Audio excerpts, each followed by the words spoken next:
जय Hind and hello guys, स्वागत है आपका आपके अपने YouTube चैनल ज्ञानदेही होस्ट में। और इस वीडियो में मैं आपको बताने वाला हूं स्टाफ सिलेक्शन कमीशन यानी कि एसएससी जीडी कांस्टेबल भर्ती 2022 सिलेबस के बारे में, और साथ ही मैं आपको इसके एग्जाम पैटर्न के बारे में भी पूरी जानकारी देने वाला हूं। और इस वीडियो के अंदर जो आप एग्जाम पैटर्न एंड सिलेबस के बारे में जानकारी जानेंगे, ये पूरी तरीके से लेटेस्ट एंड ऑफिशियल जानकारी है, यानी कि आप इस जानकारी के माध्यम से अपने एग्जाम की प्रिपरेशन बिना किसी हिचकिचाहट के कर सकते हो। तो चलिए दोस्तों शुरू करते हैं। दोस्तों यहाँ पर जैसा कि आप सब जानते हैं कि एसएससी ने आपको इस भर्ती के बारे में एक सरप्राइज दिया है, क्योंकि इस भर्ती का कहीं पर कोई भी अभी रिसेंट में जिक्र नहीं था जो एसएससी ने एग्जाम कैलेंडर जारी किया था अगर उसकी बात करें। बट फिर भी इन्होंने ये आपको सरप्राइज दिया है और आपकी भर्ती निकाली है जो कि आपकी 24,369 पद पर निकाली गई है। तो मैं यहाँ पर आपको पहले इस वीडियो के अंदर थोड़ा शॉर्ट में इसके एलिजिबिलिटी के बारे में बता दूं अगर आपने नहीं जाना है। एंड अगर आप इस एलिजिबिलिटी के बारे में जानने के बाद में इसका फॉर्म भरना चाहते तो ऑलरेडी मैं फॉर्म फिलअप की वीडियो बना चुका हूं।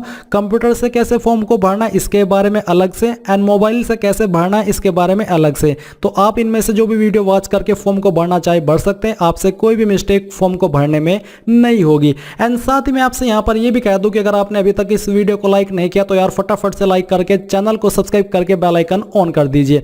अब चलिए इस भर्ती के बारे में थोड़ा शॉर्ट में बात करते हैं, फिर मैं आपको सिलेक्शन प्रोसेस, एग्जाम पैटर्न और सिलेबस के बारे में बताऊंगा। तो जो इंपोर्टेंट डेट्स है उसकी अगर बात करें तो इंपोर्टेंट डेट्स के अकॉर्डिंग आप लोग 27 अक्टूबर 2022 से लेकर के 30 नवंबर 2022 तक इस फॉर्म को भर पाएंगे। फीस को जमा करने के लिए ऑनलाइन माध्यम से आपको 1 दिसंबर 2022 तक का समय दिया है।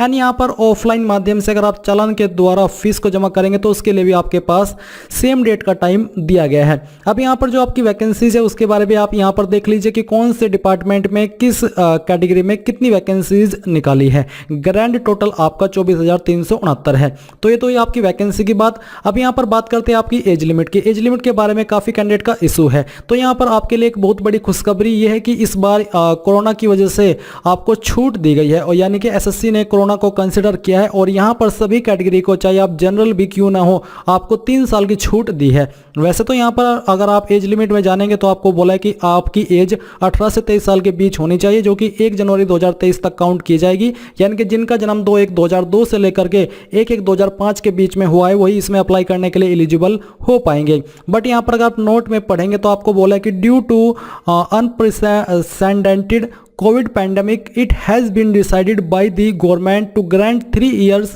age relaxation beyond respective prescribed upper age limit। यानी कि जो आपको प्रिस्क्राइब्ड ऊपर दी गई एज लिमिट है एंड जो आपकी कैटेगरी उसको नज़रअंदाज करते हुए 3 साल की छूट सभी कैटेगरी को दी गई है। यानी कि आप लोग 26 साल की उम्र तक इसमें अप्लाई कर पाएंगे। तो ये हुई आपकी एज की जानकारी। क्वालिफिकेशन तो आप सब लोग इसमें जानते ही होंगे कि क्या मांगी जाती है। सिंपली 10वीं पास की योग्यता मांगी जाती है, नहीं आपसे कोई परसेंटेज मांगी जाती है 10वीं में कितनी परसेंटेज होनी चाहिए, और ना ही आपसे कोई सब्जेक्ट की लिमिट मांगी जाती है। तो सिंपली अगर आपने 10वीं पास की है तो आप इसमें क्वालिफिकेशन के अकॉर्डिंग अप्लाई करने के लिए एलिजिबल हो। एप्लीकेशन फीस यहां पर जो ली जाती है वो जनरल ओबीसी से 100 ली जाती है, और SC ST and all category female के लिए कोई फीस नहीं होती है। अब ये आपने एलिजिबिलिटी के बारे में जान लिया है। अब हम बात करेंगे इसके सिलेक्शन प्रोसेस के बारे में। उसके पहले आप यहां पर देख लीजिए सेंटर ऑफ एग्जामिनेशन। तो बेसिकली आपके ऑल इंडिया के अंदर एग्जाम सेंटर रहेंगे। अगर आप इस रीजन में से है तो आप यहां पर इन सिटी को अपने एग्जाम के लिए प्रेफरेंस दे सकते हैं। बेसिकली आपको state wise and region wise exam centre की सिटी के बारे में पूरी जानकारी इस टेबल में दी गई है। आप वीडियो को पॉज करके इसके बारे में जानकारी ले सकते हैं। एंड जब आप फॉर्म को भरेंगे तो वहां पर आपको मौका मिलेगा कि आप कौन सी लोकेशन को एग्जाम सेंटर के लिए प्रेफरेंस देना चाहते हैं। एंड देन यहां पर दोस्तों बात आती है आपके स्कीम ऑफ एग्जामिनेशन की। तो यानी कि आपका सिलेक्शन कैसे किया जाएगा। तो यहां पर दोस्तों आपका कंप्यूटर बेस्ड एग्जाम होगा, यानी कि CBT। आपको बोला थी computer based examination will consist of 1 objective type paper containing 18 question carrying 2 marks each with the following composition. यानी कि यहाँ पर आपको जो एग्जाम के अंदर क्वेश्चन देखने को मिलेंगे वो 80 क्वेश्चन होंगे, और आपके पेपर का टाइप ऑब्जेक्टिव रहेगा, यानी कि जिसको आप हिंदी में बहुविकल्प बोलते हैं, जहाँ पर आपको एक क्वेश्चन के लिए 4 विकल्प मिलते हैं। आपको बोले कि आपको 2 मार्क्स यानी कि प्रत्येक क्वेश्चन के लिए 2 नंबर दिए जाएंगे। आप जान लीजिए कि पार्ट ए के अंदर आपका जनरल इंटेलिजेंस एंड रीजनिंग है, 20 क्वेश्चन और 40 नंबर मिलेंगे। पार्ट बी में आपका general knowledge and general awareness है, इसमें भी सेम क्वेश्चन और सेम नंबर। पार्ट सी आपका elementary mathematics and part D आपका इंग्लिश हिंदी। तो आपने यहाँ पर जान लिया कि किस सब्जेक्ट से कितने क्वेश्चन और उसके लिए आपको कितने नंबर दिए जाएंगे।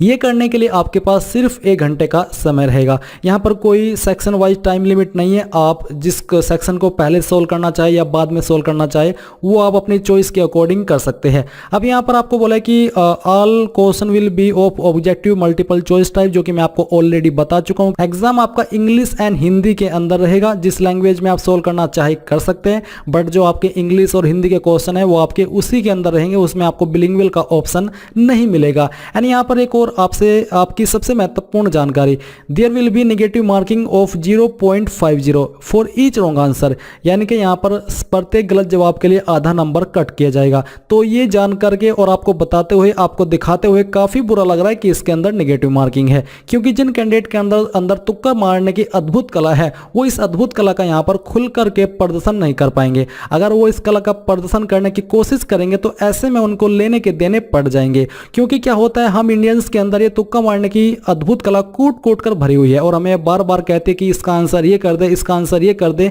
क्या पता सही निकल जाए। बट यहाँ पर आपको इस कला के ऊपर कंट्रोल रखना होगा, ठीक उसी लेवल का जिस लेवल का उदय सेट्टी भाई ने वेलकम मूवी में किया था, क्योंकि उन्होंने वो कंट्रोल बोल करके मर्डर करने से अपने आप को रोक लिया था। बट आपको तो यहाँ पर फिर भी एक छोटी सी नेगेटिव मार्किंग को ही रोकना है। और ये जो मैंने आपको लाइंस बोली है इस अद्भुत कला के बारे में, ये थोड़ा सार्कास्टिक वे में बोली है। आई होप इसको आप इंजॉय करें, ना कि आप इससे ऑफेंड हो। अब बात करते हैं आपके सिलेबस के बारे में। आपने एग्जाम पैटर्न तो जान लिया, अब यहाँ पर आप सिलेबस के बारे में जान लीजिए। तो आप देख सकते हैं कि जनरल इंटेलिजेंस एंड रीजनिंग में आपके इन टॉपिक्स से क्वेश्चन कवर किए जाएंगे। वैसे तो काफ़ी सारे होते हैं, बट ये वो टॉपिक्स हैं मेनली जहां से आपके क्वेश्चन कवर किए जाएंगे। फिर general knowledge and general awareness में आपका जो फोकस रहेगा वो आपका इनके ऊपर रहेगा, जैसे कि sports, history, culture, geography, economic scheme, general polity, Indian constitution and scientific research etc। फिर जो एलिमेंट्री मैथमेटिक्स है इसमें भी आपका फोकस रहेगा number system, computation of whole numbers, decimal and fraction and relationship between number, fundamental arithmetical operations, percentages, ratio and proportion, averages, interest, profit and loss, discount, mensuration, इनके ऊपर आपका फोकस रहने वाला है। इंग्लिश हिंदी में आपको ये बोला कि candidates ability to understand basic English Hindi and his comprehension would be tested. इसके बाद में दोस्तों आपका फिजिकल फिट एफिशिएंसी टेस्ट यानी कि पीईटी और फिजिकल स्टैंडर्ड टेस्ट यानी कि पीएसटी होगा। बट उसके पहले जो इंग्लिश हिंदी के आपके टॉपिक्स है उसके बारे में मैं आपको बता दूं अच्छे से।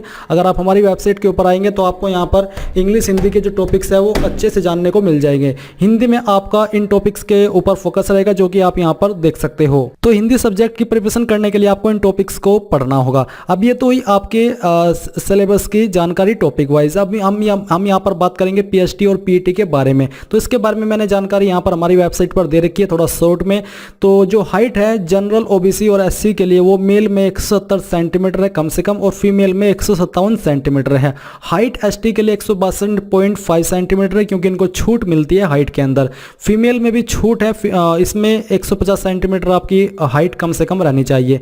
चेस्ट यूआर ओबीसी एससी का जो रहेगा वो बिना फुलाई 80 और फुला करके 85 हो जाना चाहिए। फीमेल से चेस्ट का माप नहीं लिया जाएगा। चेस्ट एसटी के लिए बिना फुलाई 876 और फुला करके 81 हो जानी चाहिए। यहाँ पर भी इनको छूट दी गई है। रेस आपकी रहेगी 5 किलोमीटर की, 24 मिनट का समय मिलेगा मेल को, और 1600 मीटर की रहेगी फीमेल के लिए। इनको 8 मिनट 30 सेकंड का समय दिया जाएगा। अभी जो मैंने पीईटी पीएसटी की जानकारी आपको बताई है, सेम जानकारी अगर आप ऑफिशियल नोटिफिकेशन से कंफर्म करना चाहे तो वो यहाँ पर आप कर सकते हैं।